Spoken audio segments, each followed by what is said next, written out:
A very, very young, very, very vibrant, extremely, extremely pleasing as a personality. Please put your hands together for the Chairman and Managing Director of Madison World and Madison Communications, the one and only Mr. Sam Balsara.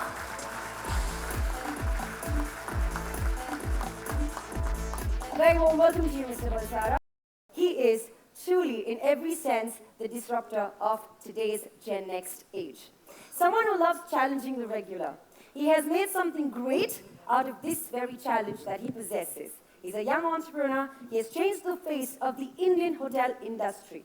With many, many national and international accolades under his belt, he is the winner of the Business World Young Entrepreneur Award.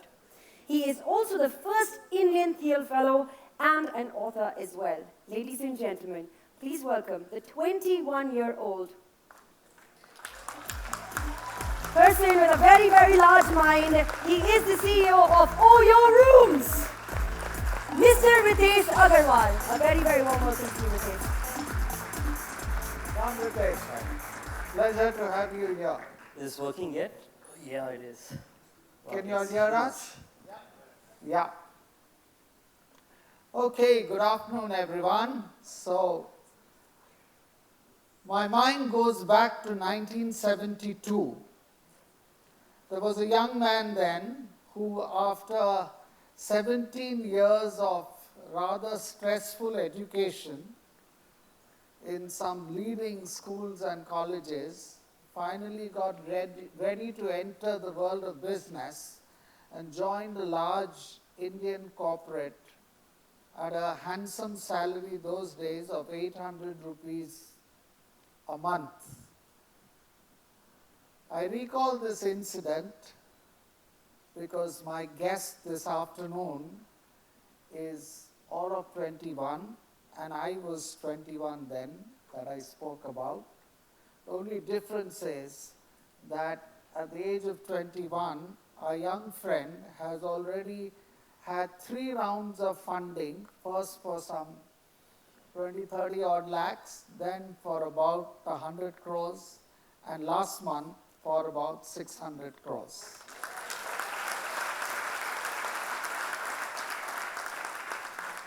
I think probably I should issue this statutory warning, which I have issued for myself and internalized it. Most of us in this room are a little bit older than 21, and I think many of us consider ourselves successful, but by whatever yardstick we measure our success, I think we'll have to get recalibrated after listening to young Ritesh. So Ritesh, it's really great to have you here at this Congress, at this summit whose theme is disruption.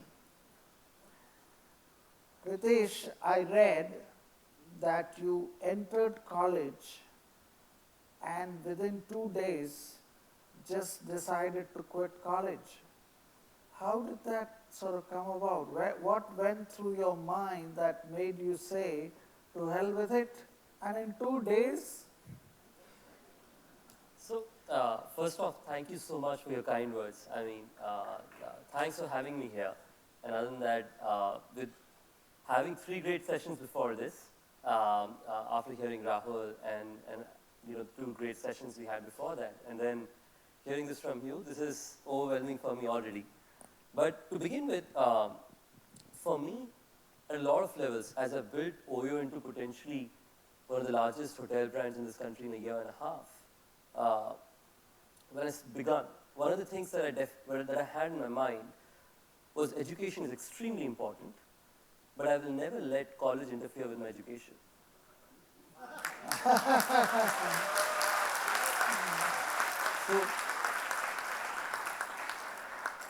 So I had this amazing opportunity. But does that mean that, of course, you were disenchanted with the education you received at school, and you had some friends who, after all these long years of education, were not really successful by your standards?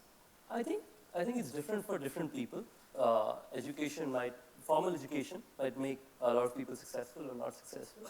For me, I was a different guy through my childhood. When I was very young, when I was in my 3rd grade, I started coding because I felt it was so amazing to write a few lines of code and see things happening on the computer screen. When I grew up post my 10th grade, when a lot of my friends started going for vacations, I spent time working with a couple of FMCG brands, local sales guys, to understand how their ground sales work. So And that was in Orissa. that was in Orissa, yeah. So a lot of levels. There was GSK. I don't know if somebody's from GSK here, but it's over this period of time. I think because I was so different, I felt I wanted to do things differently and create real value. For me, the definition of success was different. So at a lot of levels, what I saw was people who really wanted to create value, were solving huge problems, and were doing things that were contrarian to usual things, were mostly entrepreneurs. And that is where one thing was clear, I wanted to create something.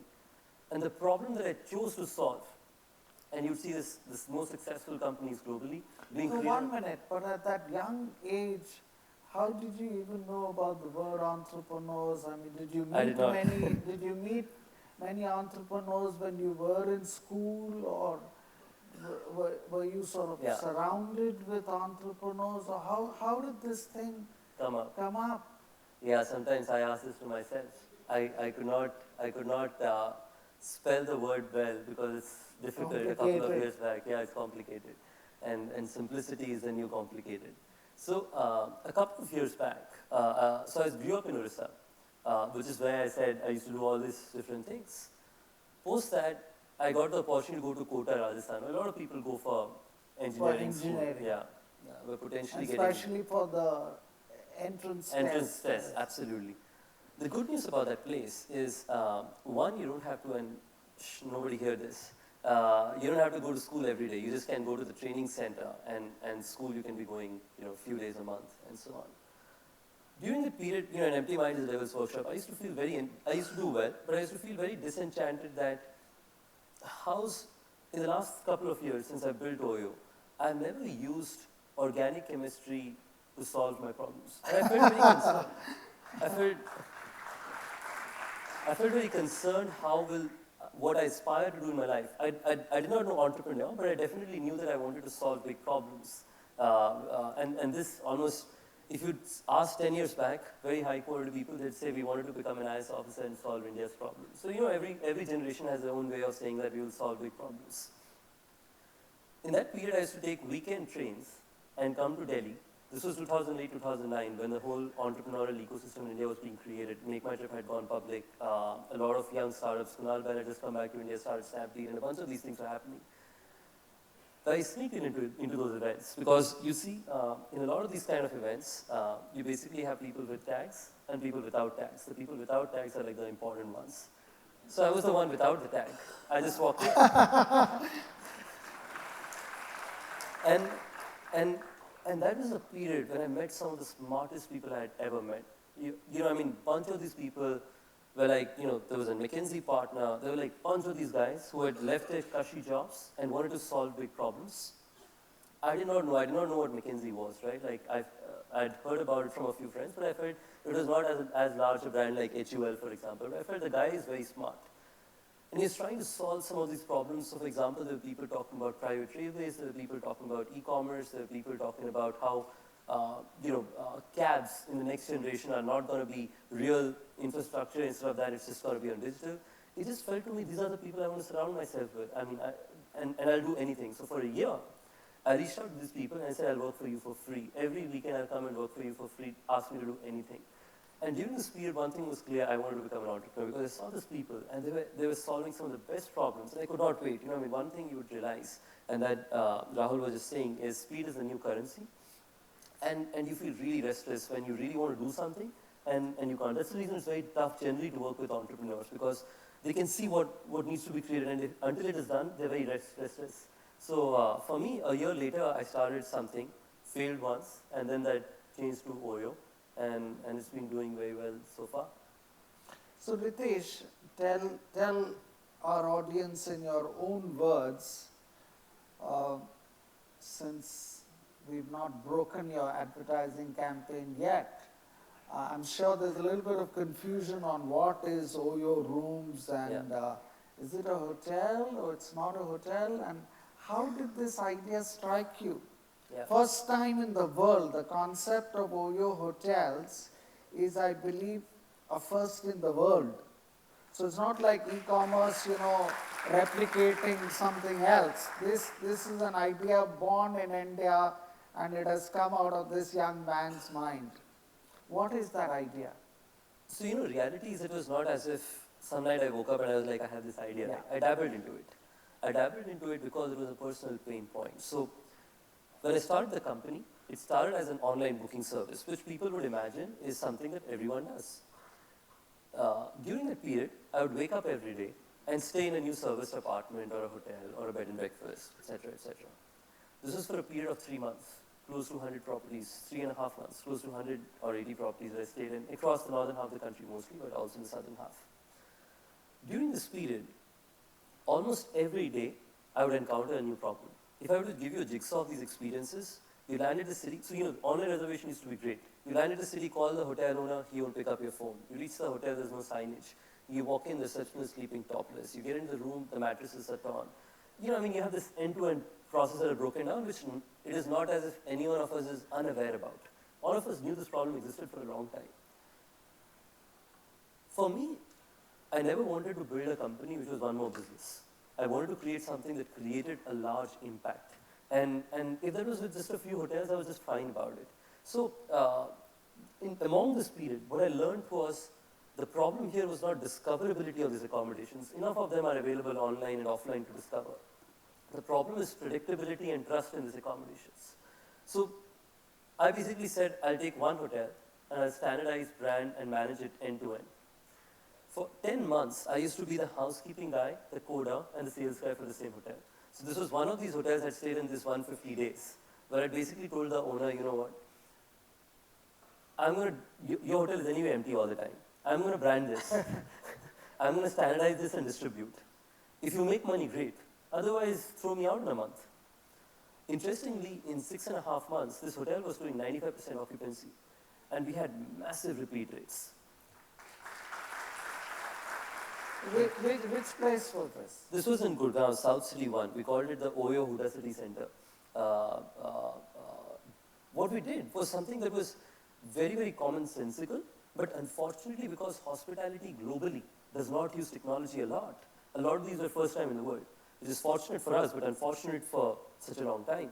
For example, every time you check in into an Oyo, you're checked in via a mobile device very similar to Ola, and you know exact room number where the consumer is staying. You can order your food from your mobile phone, and when you check out, you can just walk out of the hotel, very similar to how you do with taxis. So effectively, people can book a room in 3 seconds, right in front of the hotel, walk into the room, sit in there, order food, coffee, etc., and walk out whenever they want to.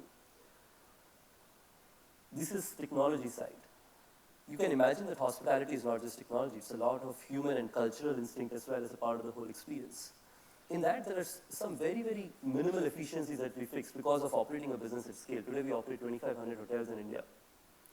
At this scale, for example, toiletries, each room, housekeeping, for our size of hotel, used to earlier take 22 minutes. In Oyo, it is 12 minutes.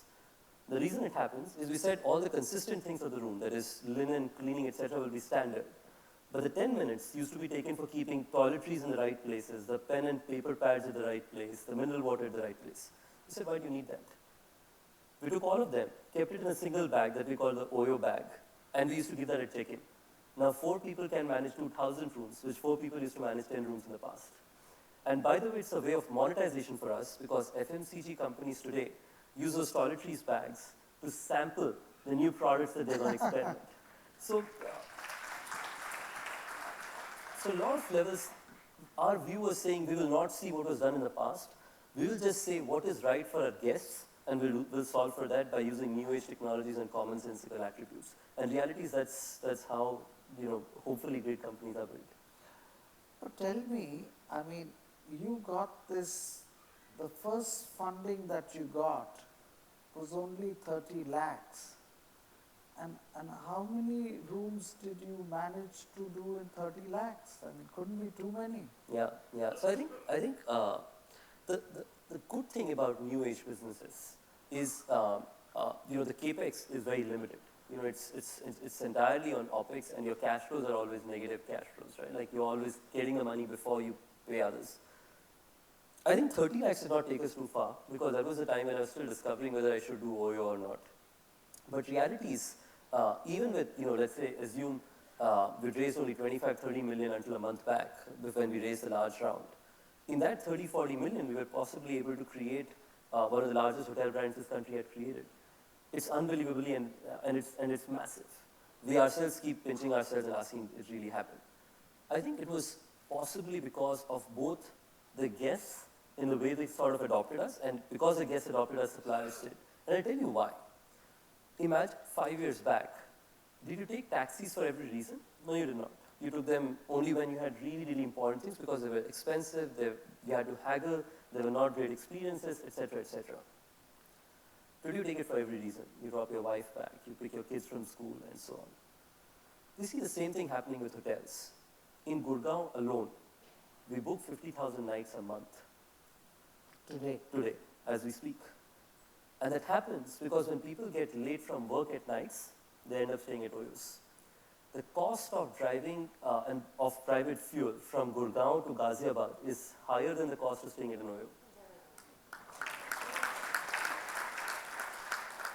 If you were to use a genset and were to spend time on getting your air conditioner working with a genset, the cost of having the genset, calling a guy and having that headache of that is higher than the cost of staying at an OYO, which is 10 meters away. That's the reason we operate 220, 30 hotels in Gurgaon alone as a part of the scale. So these are low-cost hotels, obviously. So it started with low-cost hotels. I mean, how do you have a benchmark in terms of you won't go above a certain level? Or? Not really. I think yeah, low cost was a beginning, because that's where the massive side of the problem existed in. Today, 60% of our business is budget, 40% of our business is mid-market, that is premium, and we are in the process of launching the upscale supply as well.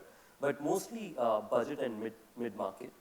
The intent is, yes, in both of these places we have very, very strong benchmarks in terms of quality, because our belief is even in the low-scale segment, we'd like to deliver some really, really high-quality experiences. And as the consumer keeps moving up, there'll be additional benefits. So for example, some of the things that remain consistent as a part of our promise continue to be free Wi-Fi, complimentary breakfast.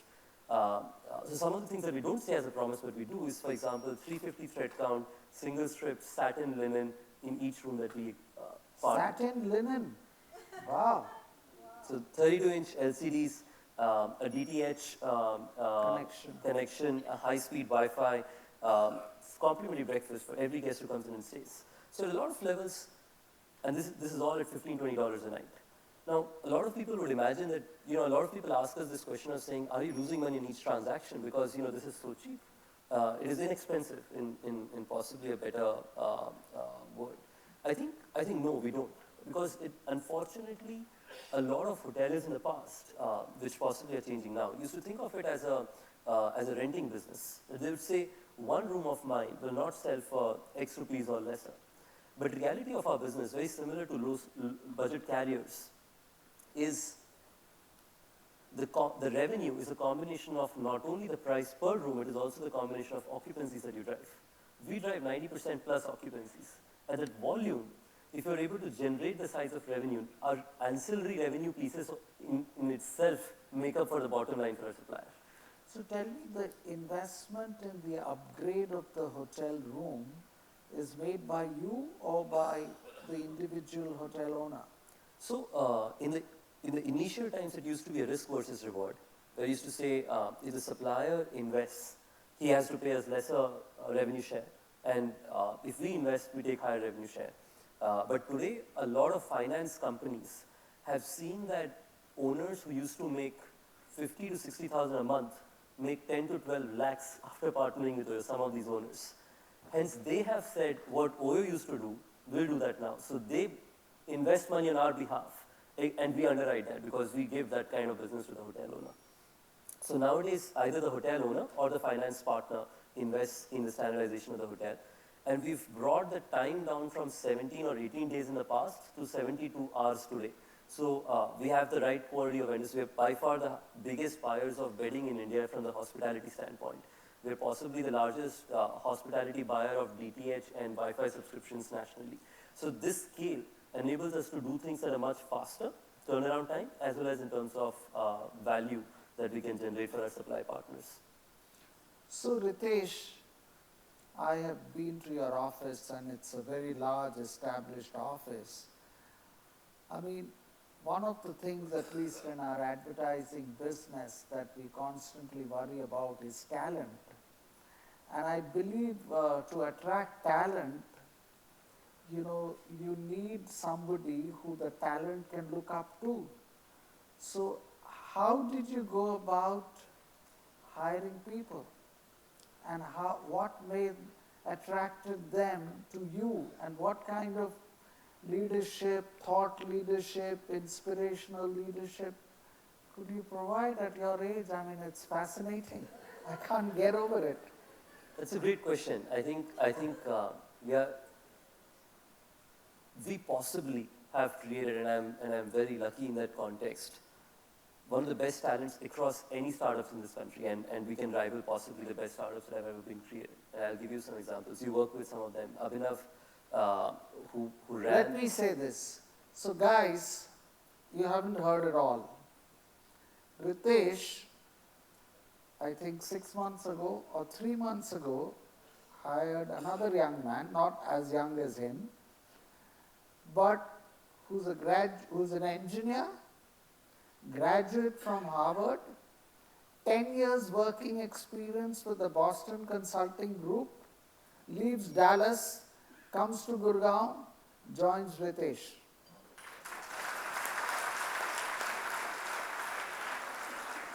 Thank you. And we've got... And now both of them are getting ready to launch an advertising campaign behind which they're investing 50 crores. So that's good news for all you guys. But you've recruited a lot more of that, right? And I think in that process, one of the things that's come about, and I've learned myself, is the new age, very, very high quality talent. What they look up to is people with a large vision, ability to roll up their sleeves and work with them to get that done. And at the same time, having that unnecessarily crazy restlessness in doing that kind of stuff. Very early, it was very difficult for me to attract talent. And somebody gave me a very good advice. That is, whatever you want to do, put your 200% energy around it, and that energy is infectious. If you do that, you'll find people calling you and saying they want to work with you. And that is exactly what happened. I mean, in the last year and a half, not a single round of capital have we reached out to people for investments. People have called us and said, guys, you're doing a brilliant job. We really want to be partners with you guys. Which is reality in every kind of businesses. But I think for this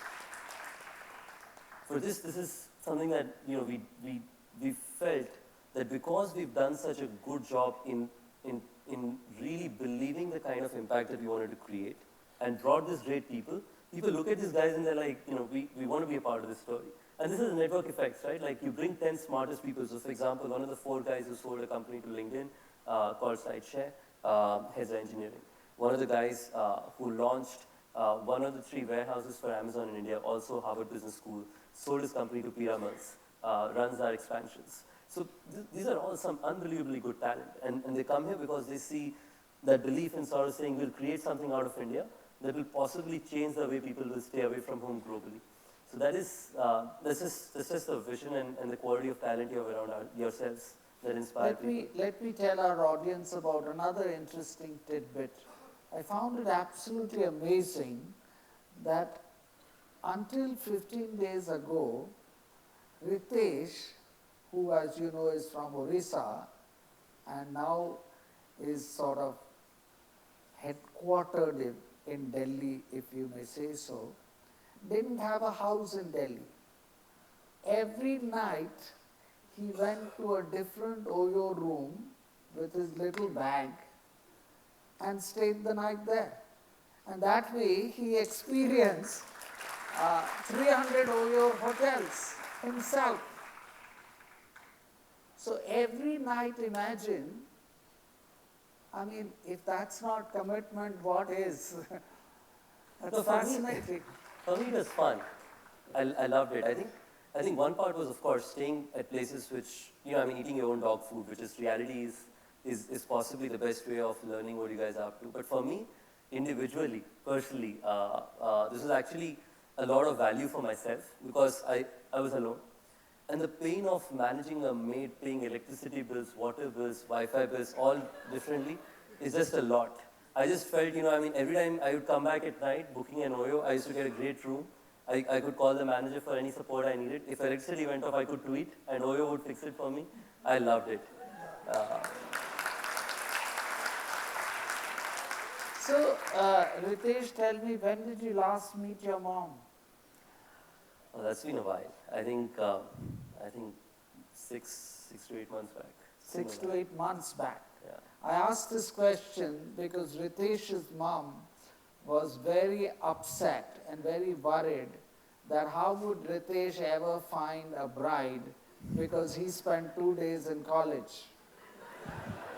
I presume that worry is now behind us. No, not at all. You know No? mothers, right?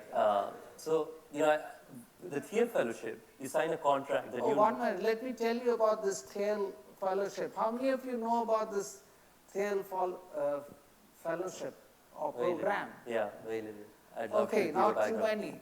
So this is the program run by a bright, not so young guy, and it is to encourage college dropouts. It's only to encourage college dropouts, and those who win are actually given $100,000 to follow that dream. And our Ritesh won that. And he was the only Indian and who went and met Thiel. Am I right? Yeah. So tell us about your meeting with him and what kind of advice did he have for you? So Peter, just for more background, he started a company called PayPal, was among the earliest investors in Facebook, possibly still sits on the board, and many other companies run by dropouts. So he created the whole PayPal mafia, which is basically 20 people whom he hired.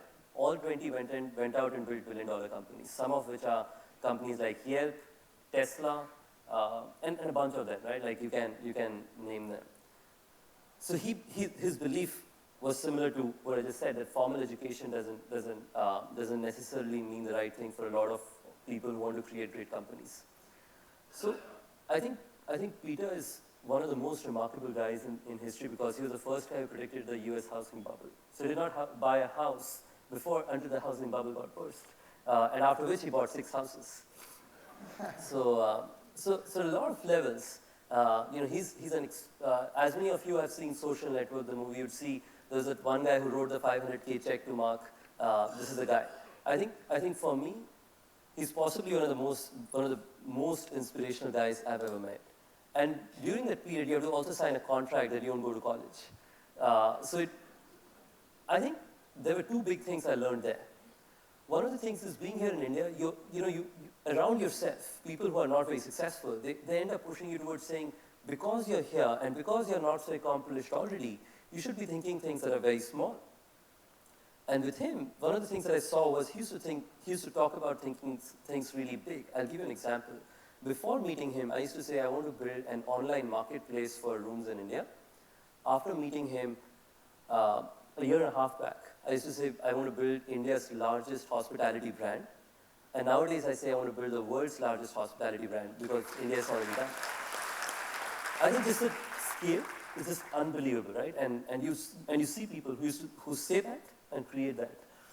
And the second thing is doing things that are not usual, because again, a lot of people who tell you, is there a global comparison for this? Is something like this being done in the US? Is something like this being done in some other part of the world, right? And this is another thing which I learned from him, which is saying, no, it's not being done, but that doesn't really matter. So anyway, these were, and had some of the best entrepreneurs around me to learn this from. But since I signed the contract, even now on the breakfast table whenever I meet my mom, like she's like, do you think at some point of time you might go to college? the biodata might just not look so Looks good. So that problem still Let me remains. go on to a little bit of the future. So, in your current frame of mind, do you see Oyo rooms as a destination for you, or do you see it as an interim step for other bigger things to come? I think it's definitely a destination because the dream is to possibly create the most loved hospitality brand globally. So now to become that in India is going to take a long time because great brands, and we have some people here who have created some unbelievable brands. It takes a lot of time. I mean, it'll take 10, 15, 20 years, and I'm committed to sort of building that. So I think for me personally, this is a destination to create a lot of value. We are only possibly the first step of possibly 1,000 steps that's yet to come.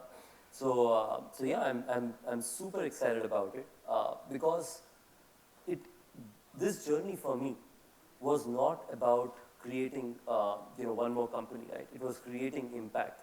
Until the time people in India possibly believe, or people globally possibly believe, that as much as they use a cab, they have their house and everything else is over, where they don't need to stay with relatives, they don't need to stay with their family, friends, they don't need to, at night when they get drunk, figure out a way to get away back to house. I will continue building over. So it's a long journey and it's just the beginning now. So, we heard yesterday that in this new age space, there is generally room for only one competitor. Unlike in the older categories where there are at least 4, 5 successful competitors. So, when do you think you're going to see competition, and how are you equipped to face it? So I think because as I'm talking to you, I'm just wondering, at the next conference, I might be interviewing a 17-year-old guy who's got $2 million funding. No, I'm not generally concerned about any businesses that are already created today, which are in front of me, because my belief is the next person whom I'm very conscious and concerned about, and I try building my company towards, is that guy who's working out of a garage and has none of this, 1,400 employees, 2,500 hotels, great technology, shareholders. He has nothing of that sort, right? Like, he just has one vision of creating a big thing. I'm concerned about that guy because, and at a lot of levels, my benchmark of pace and execution is that guy. That if I was at the garage building a great company without all of these pains, how would I create a company? That is the way we have to create it. Or every company that is existent today, the biggest risk that a company can take today is not taking a risk. And that is why I think at all levels, that's just one person I'm very concerned about at all times. So tell me, do you read a lot? I do. I don't. So I probably I've decreased my reading and I watch a lot. So and that is my constant source of inspiration. For example, one of the best documentaries I watched recently is The Men Who Built America. America, right after the Civil War, was in a very difficult shape. And entrepreneurs in that country really created that country to possibly what it has become, right? Rockefeller and a bunch of these guys who were back then. So I watch a lot. For speaking to your teams, I hear a lot of Martin Luther King. He was possibly one of the best speakers in his own times. So I think I watch a lot. Reading is becoming a little tad too difficult for me nowadays. Good. So thank you very much, Ritesh. Thank you so much. And this is great fun. you have the good wishes of this entire house. Ladies and gentlemen, clearly look at the disruption. Our first speaker of this morning, Sachin Tendulkar, receives a standing ovation. Ritesh Agarwal receives a standing ovation by the same audience. Come on. Thank you so very much for inspiring everyone.